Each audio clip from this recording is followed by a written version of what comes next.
12 heures dans nos studios et sur l'ensemble du réseau synchronisé de Sud FM, c'est l'heure de la grande édition au sommaire. Manifestation de colère des pêcheurs de Saint-Louis qui ont barré ce matin le pont Moustapha Malick Guèye qui relie l'île à la langue de Barbarie. Ces pêcheurs réclament leur licence de pêche. Leur pirogue aurait été arraisonnée à Ndiango en territoire mauritanien. Une situation qu'ils dénoncent. Les précisions de notre correspondant Saint-Louis Yves Tendeng à suivre dès le début de cette édition. L'info, c'est aussi l'éducation avec ses perturbations. Le G7 déroule son plan d'action avec un débrayage ce mardi. Mouvement d'humeur bien suivi à Thiès, la base justement en Assemblée générale au SEM Mamadou Diaw pour discuter des stratégies et nouvelles formes de lutte. Le G20 lance également ce mardi son troisième plan d'action. Débrayage ce matin, grève totale demain jeudi. Des nuages se forment sur la tête des chefs de famille avec la hausse des coûts de l'électricité et des denrées de première nécessité. Ces soutiens de famille qui n'arrivent pas à joindre les deux bouts se disent sidérés et invitent l'État à revoir sa décision. Sur l'international en Chine, le bilan de l'épidémie du coronavirus est monté à plus de 400 morts. Les autorités font appel aux nouvelles technologies pour apporter une réponse contre l'épidémie. Un sport, prolongation des incidents Pikine-Casa Sport. Le Casa Sport conteste les arbitres de Tambacounda. Les deux clubs ont écrit à la Ligue Pro. La revue de presse de Adja Ndeye Mariam Ndiaye va compléter cette édition d'information mise en onde aujourd'hui par Hassan Thioune. Les détails, c'est après ceci. Qui vous dit bonjour et bienvenue. Manifestation de colère des pêcheurs de Saint-Louis. Ils ont barré le pont Moustapha Malick Guèye qui relie l'île à la langue de Barbarie.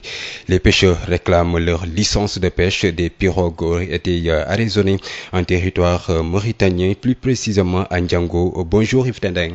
Babacar Samb, et vous l'avez dit, c'est depuis donc les coups de 9 heures ce matin que les pêcheurs de la langue de Barbarie ont barré le trafic sur le pont Moustapha Malick Guèye, un pont qui relie l'île de Saint-Louis à la langue de Barbarie.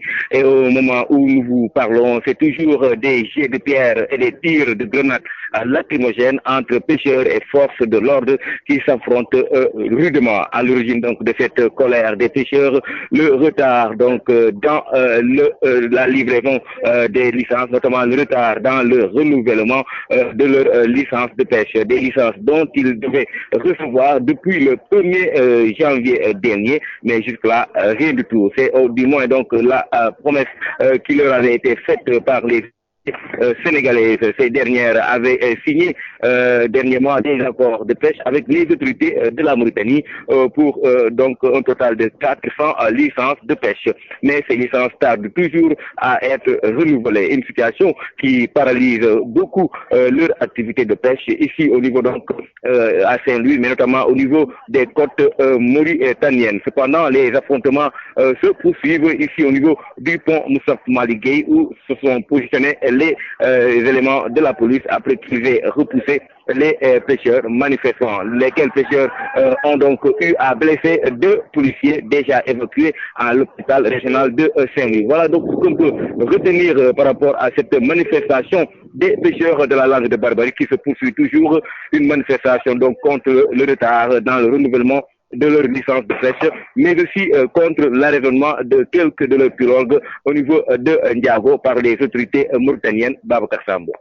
Merci à vous Yves Tendeng. Et puis manifestation de colère également des enseignants du Sénégal. Le G20 déroule son troisième plan d'action. Ces syndicalistes donc de l'enseignement exigent l'application correcte du protocole de 2014 et de poursuivre les négociations avec le G20. Pape Mamadou Kane, membre du G20, est joint par Ndeye Mariam Ndiaye. En fait, le G20 a lancé son troisième plan d'action à travers un débrayage aujourd'hui à 10 heures et 2 jours de grève à partir de demain après-demain pour exiger du gouvernement du Sénégal l'application correcte du protocole de 2014 et l'ouverture aussi de négociations sérieuses avec le G20. Parce qu'aujourd'hui, le G20 constitue une force incontournable dans le dispositif et par conséquent aussi nous attirons l'attention des enseignantes et des enseignants qu'il y a un groupe qui discute avec ce gouvernement-là depuis pratiquement 4 ans et rien n'a été mis sur la table entre les mains des enseignants.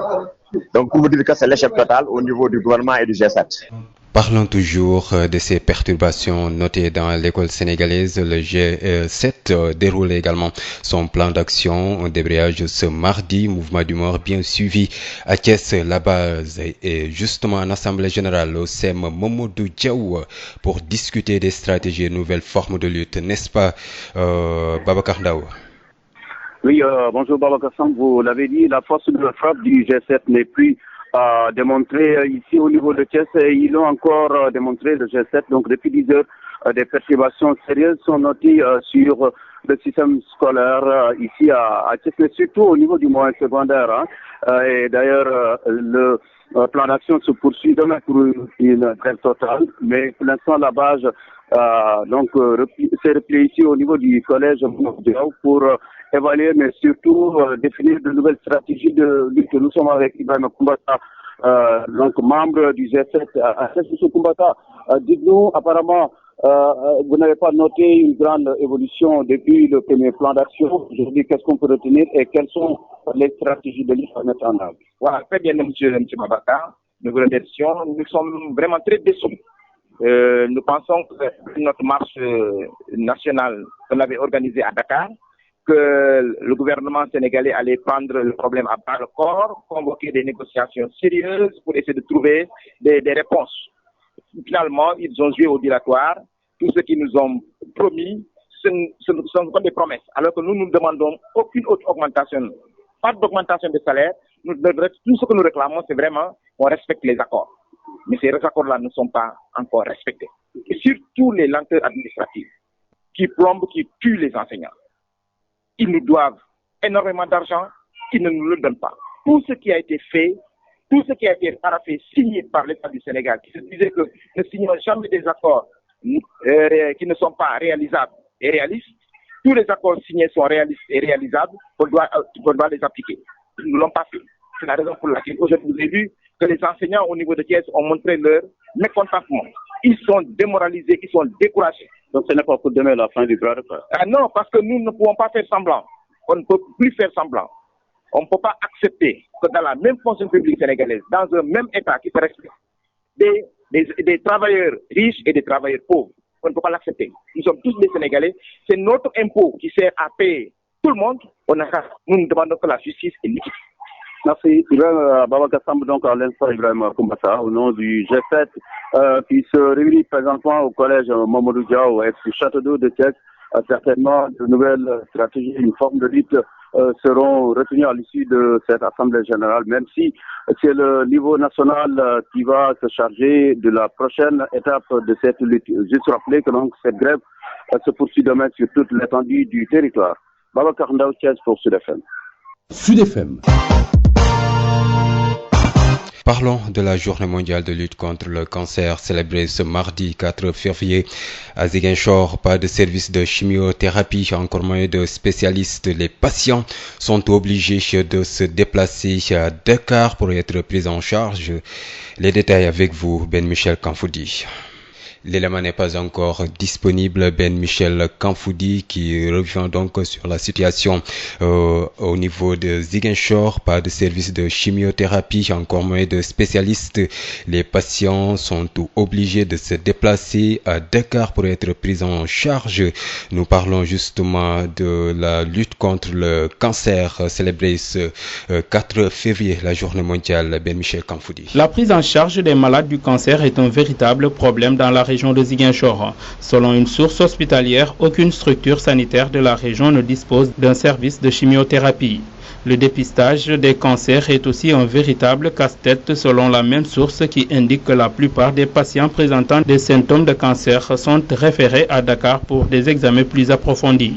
Le centre hospitalier régional de Ziguinchor, qui est la structure sanitaire de référence dans toute la région naturelle de la Casamance, voire même la Sénégambie méridionale, est orphelin de spécialistes. Les patients les plus nantis sont obligés d'effectuer le déplacement à Dakar pour être pris en charge. Les plus démunis sont eux contraints de se résigner ou de se tourner vers les tradipraticiens. Ben Michel Kanfoudi, Ziguinchor, Sud FM. Ben Michel Kanfoudi, le dépistage du cancer devient un sujet tabou chez les populations dakaroises rencontrées aujourd'hui par notre reporter Aïcha Diaroussar. Nous écoutons son reportage. Le dépistage du cancer n'est pas chose aisée pour tous les Dakarois. En effet, certains préfèrent ne pas se dépister car craignant cette maladie. C'est le cas de Hassan, un laveur de voiture.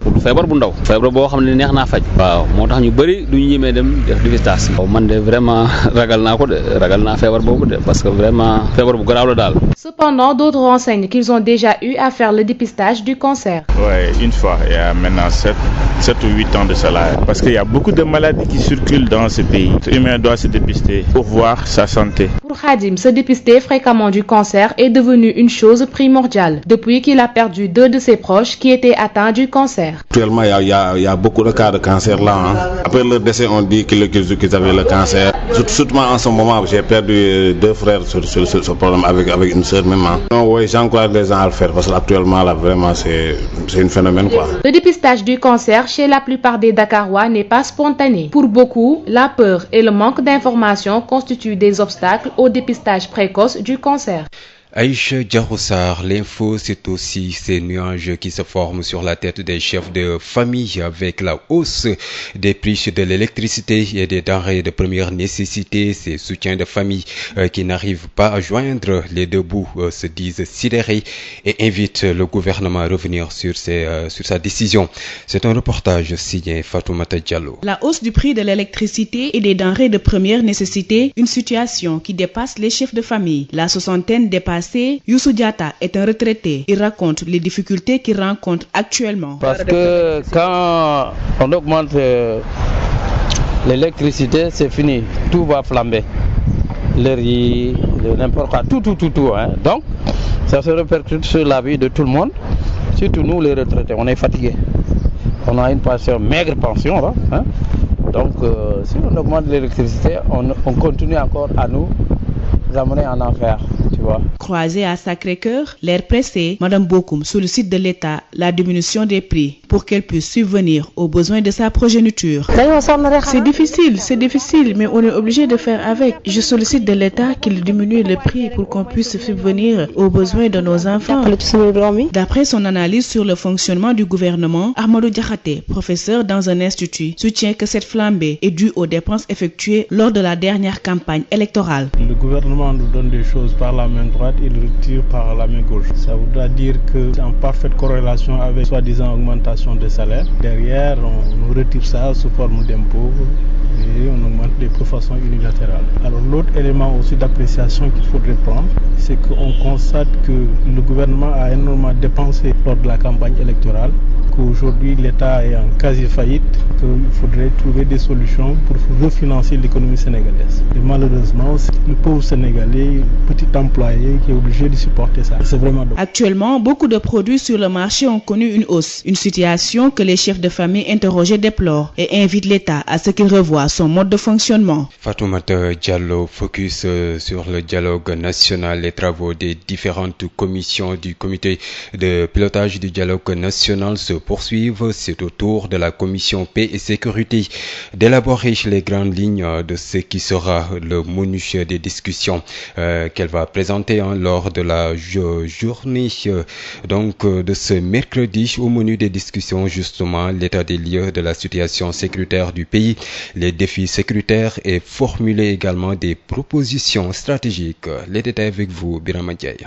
Des lieux de la situation sécuritaire du pays pour dresser un tableau synoptique des défis sécuritaires en vue de formuler des propositions stratégiques de prévention au comité de pilotage du dialogue national. Le trafic de drogue, la traite des personnes, la prolifération des armes légères, le terrorisme, les crimes et les cas d'assassinat sont autant de facteurs qui menacent la paix et la sécurité du Sénégal, notamment les pays subsahariens. Selon le docteur en sécurité d'État, le docteur Cheikh Ba, il faut impérativement associer les femmes et les jeunes dans ce combat. Aujourd'hui, on se rend compte que véritablement ceux qu'on peut appeler les terroristes ne viennent pas de la planète Mars. Ils viennent de nos quartiers, ils viennent de nos villages, ils viennent de nos villes. Ce qui est plus important donc, c'est d'impliquer les femmes parce que quelque part les terroristes dont on parle, ou en tout cas tout ce qui concerne les questions de sécurité, le plus important c'est que derrière ou quelque part il y a une maman. Et toute maman est en mesure de savoir s'il y a des germes de radicalisation s'agissant du terrorisme ou en tout cas des prémices d'un grand banditisme par rapport à certains enfants. Le plus important donc c'est d'impliquer et les femmes et les enfants s'agissant des questions, disons, de sécurité. Le docteur en sécurité plaide pour une meilleure éducation. Commençons par remettre la morale et l'instruction civique. C'est des choses qu'on a tendance aujourd'hui à écarter, mais c'est des choses très importantes. De son côté, le général à la retraite invite les religieux d'éclairer les jeunes en vue d'une meilleure compréhension du texte coranique afin d'éviter les interprétations tendancieuses. Le général Mamadou Mansour Seck. Qui est le ramadan, tuer leurs frères et sœurs qui sont des musulmans comme eux, simplement parce qu'ils n'ont pas la même interprétation. C'est pour ça que, à côté de leur provocation, leur façon de dire, de tuer des gens, des musulmans, en montrant des images, il faudrait que ceux qui connaissent la religion disent vraiment ce qu'elle est. Et les conditions particulièrement difficiles avant de tuer quelqu'un. Il demande aux sociologues d'approfondir leurs recherches sur les réelles motivations du djihadisme et tout ce qui manipule la conscience des jeunes. Les sociologues doivent pouvoir étudier notre société et je ne dis pas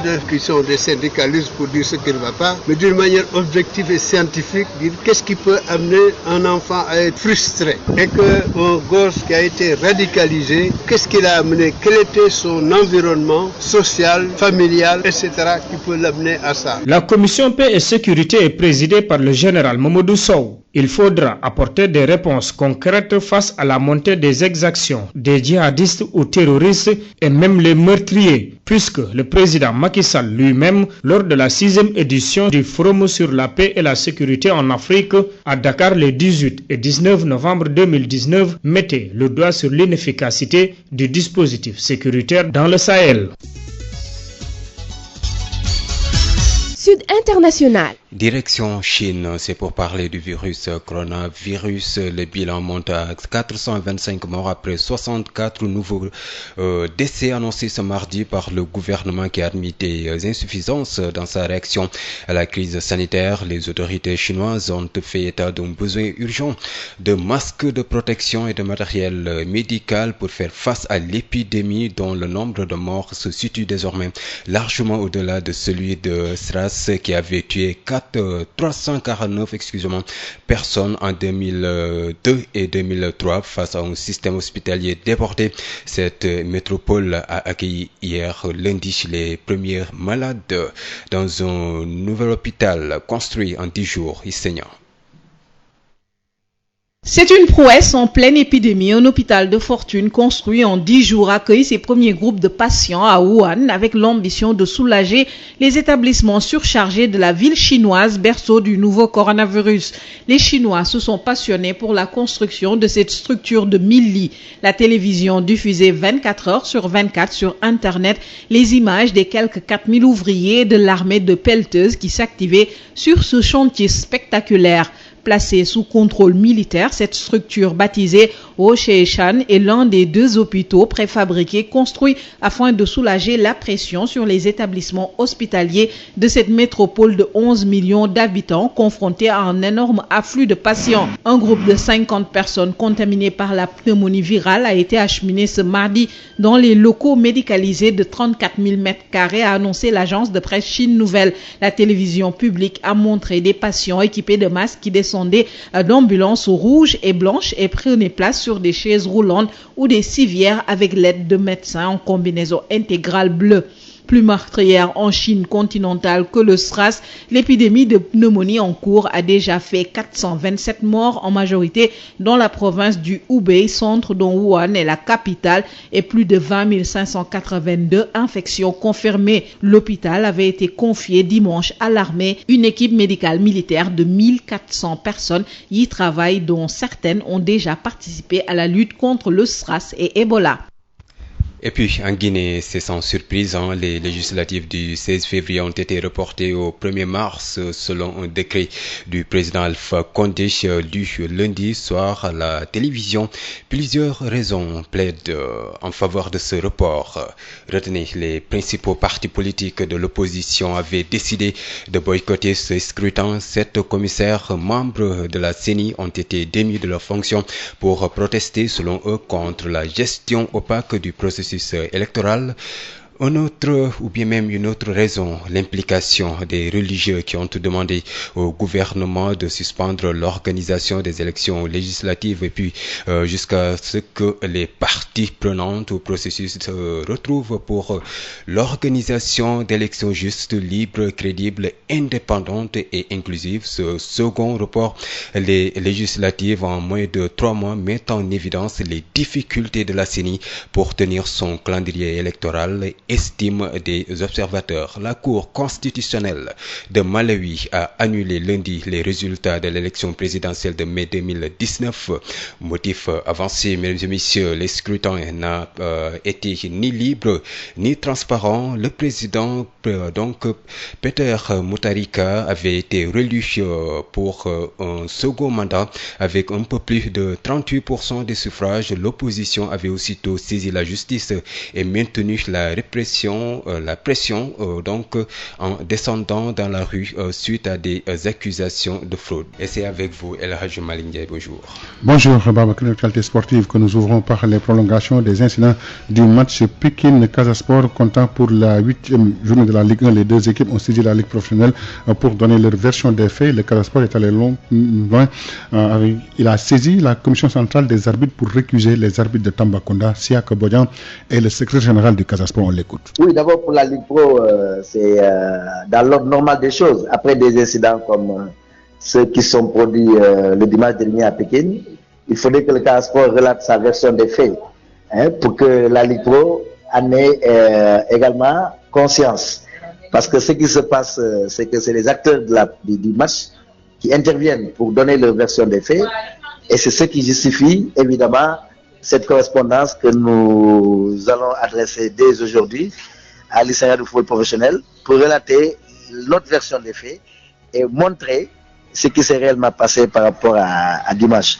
Ensuite, par rapport à la CCA, évidemment là c'est un autre problème puisque au Casa Sport nous avons fini de constater qu'avec Youssouf Signaté, l'arbitre de Tambacounda, et ses collègues, ses assistants qui viennent aussi de Tambacounda, c'est toujours la même rengaine face au Casa Sport. Et avant-hier, encore, une fois, le dimanche, c'est Youssouf Signaté qui fait durer la partie 47 minutes alors qu'il avait décidé de la faire durer 94 minutes puisqu'il avait dit 4 minutes d'arrêt de jeu.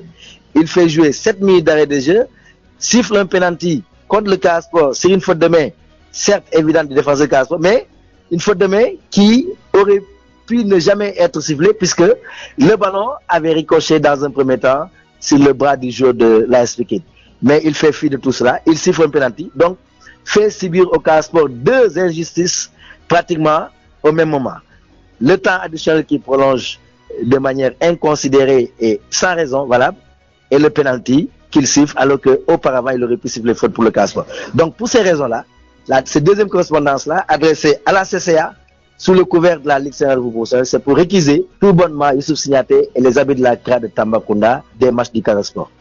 Les incidents ont éclaté dimanche après le match nul un but partout entre Pikine et Casa Sport. Un penalty sifflé pour l'AS Pikine dans les arrêts de jeu à l'origine des incidents.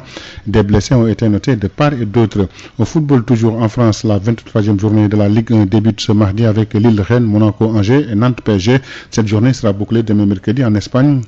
Quart de finale de la Coupe du Roi. Ce mardi, on suivra Grenade contre Valence. Les autres matchs sont prévus demain et après-demain. Et puis en basket, chaque année, là, avant le début de la saison, les commissaires des matchs sont recyclés. Cette année, le recyclage est doublé de la formation de nouveaux commissaires pour combler le déficit. Selon l'expert FIBA, les commissaires recyclés et formés peuvent être des commissaires internationaux. Pape Bandandiaï, expert de la FIBA que nous écoutons. Mais chaque année, avant le début de la saison, les commissaires subissent un recyclage. Et cette année, le recyclage est doublé d'une formation de nouveaux commissaires. Parce qu'on s'est rendu compte que dans des zones un peu éloignées, il n'y a pas de commissaire et les commissaires de Dakar ou de Thiès parcourent de très longues distances pour aller officier à Tamba, à Ziguinchor, ainsi de suite. Alors nous avons décidé en même temps dans cette zone-là de faire une formation de nouveaux commissaires. Les anciens doivent se recycler parce que le règlement de basket est très dynamique et ça change tous les ans. Le recyclage aussi nous permet d'évaluer le travail qui a été fait, de voir les manquements et de pousser les gens à s'améliorer. Je pense que le recyclage, c'est ça. Et deuxièmement, pourquoi le recyclage? Parce qu'au niveau de la FIBA, de temps en temps, il y a des compétitions, il y a des concours de commissaires au niveau FIBA, commissaires internationaux. Et donc, c'est dans ce vivier de commissaires nationaux que nous puisons les personnes qui sont pas encore atteintes par la limite d'âge pour faire office de commissaire FIBA. C'est ainsi que cette année, pour les licences 2019-2021, je pense que le Sénégal a présenté quatre commissaires nationaux qui ont obtenu la licence de commissaire FIBA, dont je pense une dame qui était arbitre international, Madame Gueye Mbissine, qui était une arbitre internationale qui a arrêté sa carrière. Elle aussi, elle était commissaire nationale et maintenant elle est commissaire international, commissaire FIBA. Donc le recyclage s'impose parce que c'est une mise à niveau tout à fait normale au niveau d'un corps technique. La saison de basket débute le 8 février prochain sur l'étendue du territoire national. Cette année, pas de poule unique, les équipes masculines et féminines sont réparties dans 2 poules. Et puis on termine par le karaté avec les championnats d'Afrique. La délégation sénégalaise arrivée au Maroc. Les Lions auront comme objectif de défendre leur titre décroché au Botswana, organisé par la Fédération marocaine. Ces championnats d'Afrique comptent pour le ranking mondial dans la course aux Jeux Olympiques. 30 pays sont attendus. Les compétitions sont prévues du 7 au 9 février prochain, Babacar.